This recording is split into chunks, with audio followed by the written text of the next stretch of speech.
ஐயனார் துணை சிறையல்ல அடுத்த வர எபிசோடில் நம்ம நிலா இருந்துட்டு பல்லவன் கிட்ட அந்த பொண்ணு உன்னைய தாண்டா பார்த்துட்டு இருக்கு.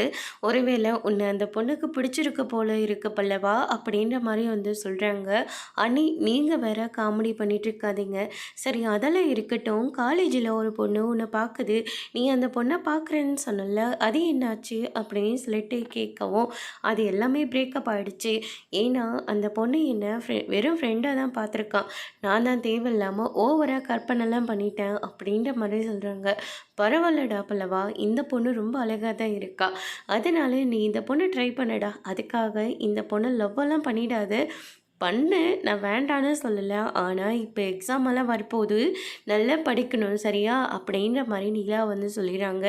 அதுக்கடுத்து தான் பல்லவன் இருந்துட்டு அந்த பொண்ணையே பார்க்கவும், நீ திடீர்னு அந்த பொண்ணு பல்லவன் நெருங்கி வந்துட்டுருக்கு. பல்லவனோட கை காலெல்லாம் நடுங்குது. டேய் என்னாச்சுடா?